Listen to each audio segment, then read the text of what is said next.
Vamos con los comentarios internacionales del ingeniero José Blandón Castillo. Buenos días, Fernando. Buenos días. Buenos días a toda nuestra audiencia. Oiga, qué día el de ayer. Hombre.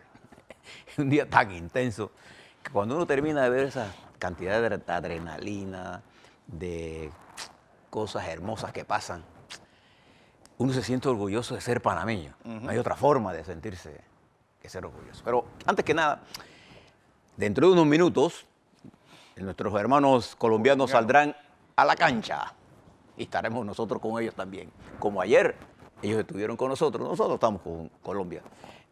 Nuestros hermanos además, hermanos históricos, sí, hermanos de frontera, toda la noche. Metrópoli. Toda la noche dormimos con ellos. Hombre, yo también trataría. Bueno, fue un día intenso. Se lo voy a poner en perspectiva a la vuelta en Panamá, pero creo que ayer Panamá, algunos estaban tuiteando, Fernando, de que Panamá está unida como nunca. No. Ese que ustedes vieron ayer, siempre. Ese es Panamá. Nosotros somos un país así como ustedes lo vieron ayer. De pasiones, de fuerza, de cariño. Ayer no había diferencias de nadie. Bueno, así somos nosotros. Pregúntese por qué no somos así. Y una cosa importante, Fernando, esto ha reactivado la vida comunitaria, pero las plazas estaban llenas, la alcaldía de Panamá hizo un gran esfuerzo, pero todos los locales estaban llenos. ¿Y las calles vacías? Sí, cuando la gente está contenta, la capacidad de consumir aumenta. Es como cuando usted tiene felicidad, usted le da ganas de hacer cosas. Pero cuando usted está cabreado o tiene ese sentido de fatalismo que nos han vendido esos profetas del desastre, usted siente como que la cosa está tan mal que da pereza. No, ayer había un pueblo vibrando. Ahora yo se lo voy a poner en perspectiva. Pero mientras nosotros ayer disfrutábamos nuestra primera vez en un mundial, está pasando un pocotón de cosas en el mundo. Hablando de España, ¿cómo han salido los aspirantes a dirigir el Partido Popular? Hasta su amigo la Santa María. Soraya Sáenz hoy presentó su candidatura. Hasta ella. Le digo hasta ella porque en realidad ella no es de no era militante del Partido Popular. Hasta Aznar dijo que él podía venir a salvar la centro derecha y le han dado una apabullada. No es ni llegado cuando ya lo plancharon. Así que olvídense del señor Aznar. El señor Rajoy ya renunció, incluso hasta su cargo de diputado. Sí, incluso a su pensión vitalicia como presidente.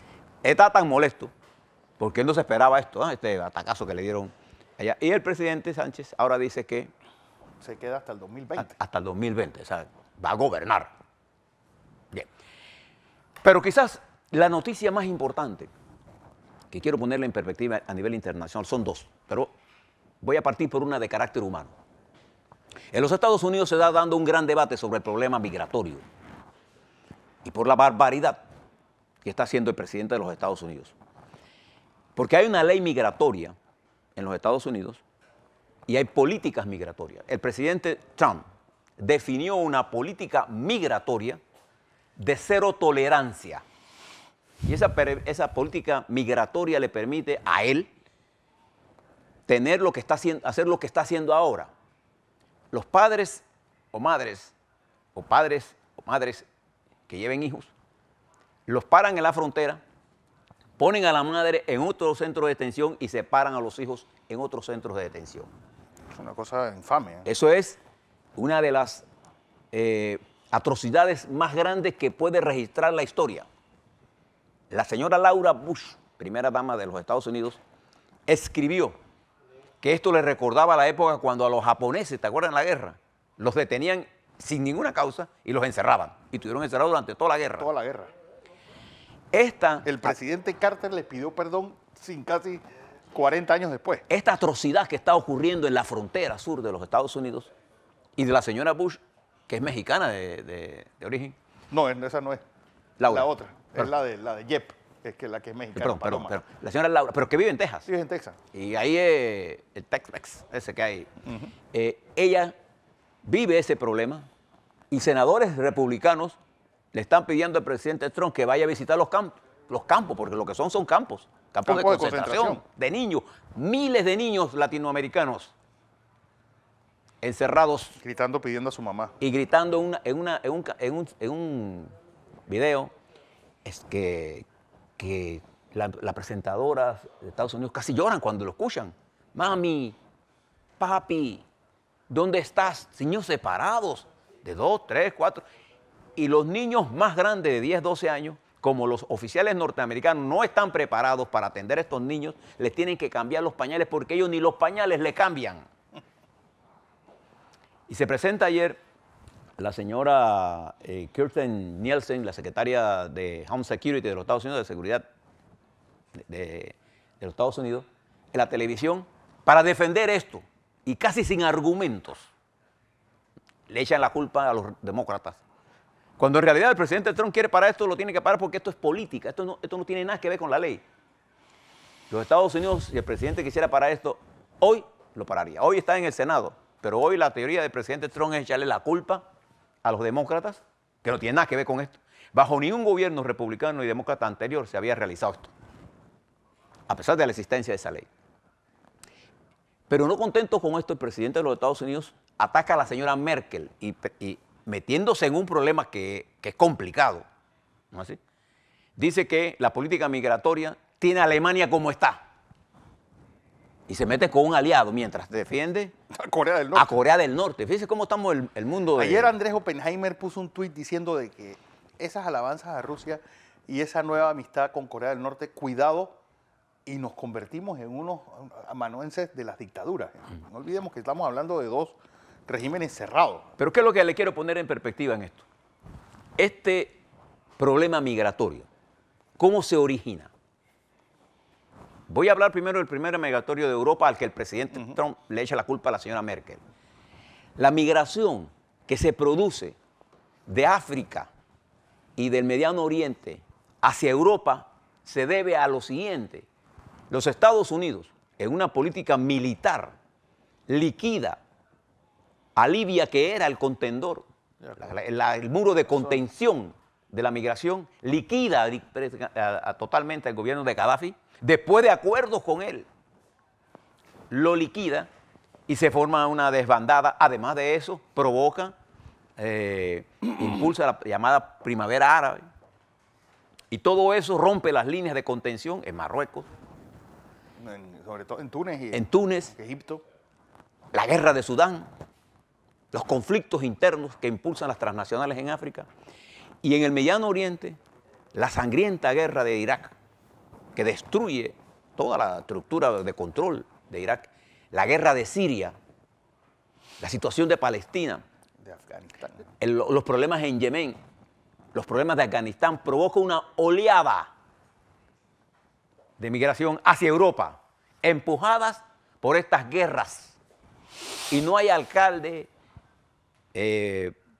gobernador, país que pueda contener esta, porque es morirse o morirse. O sea, hay gente que prefiere tirarse en el Mediterráneo y pesar todo eso, porque por lo menos le queda la esperanza de si llegan a Europa pueden seguir viviendo. Y esto ha hecho, por ejemplo, el problema migratorio un grave problema en Europa, tan grave que la presidenta Merkel tiene 2 semanas que le dio el ministro del Interior para tener una propuesta sobre este problema migratorio y ha impulsado los movimientos nacionalistas de carácter neofascista. Yo quiero que veamos este tuit de estos centros de reclusión de los Estados Unidos donde tienen estos niños. Y esto parece más una perrera. Eso es lo que es. Así le llaman los migrantes, la perrera. Es una perrera. Aquí los tienen. Y esto desgraciadamente es en la democracia por excelencia del mundo como están tratando a sus ciudadanos. Yo creo que vale la pena, pues el que lo escribe dice, no son perros, son niños que han entrado ilegalmente acompañados de sus padres y madres en Estados Unidos. Muchos de ellos no entraron, nacieron en los Estados Unidos. Donald Trump ha dado orden de que se les separe de sus padres y madres y se les meta en jaulas. Algunos tienen menos de 1 año de edad. Yo creo que esto es infame. Esto llevó a esta posición de la señora Laura Bush, de Hillary Clinton, de la señora Rosalind Carter y de la señora Michelle Obama. Las 4 damas, primeras que están vivas salieron a protestar sobre eso y también gente del Partido Republicano. Pero a mí me gustaría escuchar la voz de América Latina frente a eso también. Pero este es el problema de Europa. ¿Cómo se produce esta migración latinoamericana hacia los Estados Unidos? A ver, se produce una gran parte de esa gente, ¿de dónde vienen? De Honduras. ¿Y qué régimen está en Honduras? Un régimen narcomilitar. Sí, un estado fallido de manual. Se produce de Guatemala, en donde una narcodemocracia está ahí con un cómico de presidente. Se produce en El Salvador, donde se desarrolló una guerra civil de proporciones atroces que produjo bandas de asesinos de bando y bando. No eran solo los militares, sino los propios guerrilleros y el propio narcotráfico y el crimen. Produjo sus propias bandas y lograron presionar para que la gente emigrara. Se debe a México, en donde un sistema que está a prueba ahora en un proceso electoral produce cantidad de gente desplazadas por el Tratado de Libre Comercio que el señor Trump quiere eliminar, pero que produjo la liquidación del sector agrícola mexicano. Se produce de regímenes como el señor Maduro. ¿Cuántos venezolanos han salido por decenas de miles? Entonces, la migración no es el producto de cosas al azar. Es el producto de políticas exteriores diseñadas para controlar a sangre y fuego los movimientos de desarrollo de nuestros países. Y le quiero llamar la atención a esto, porque frente a esa crisis migratoria que se está dando en los Estados Unidos, un gran debate hoy en los Estados Unidos, se están impulsando movimientos nacionalistas de carácter fascistoides. Yo no tengo la menor duda de que el presidente de los Estados Unidos tiene razón en algunos de sus planteamientos, pero en la búsqueda de la razón de esto, la está viendo en la sábana.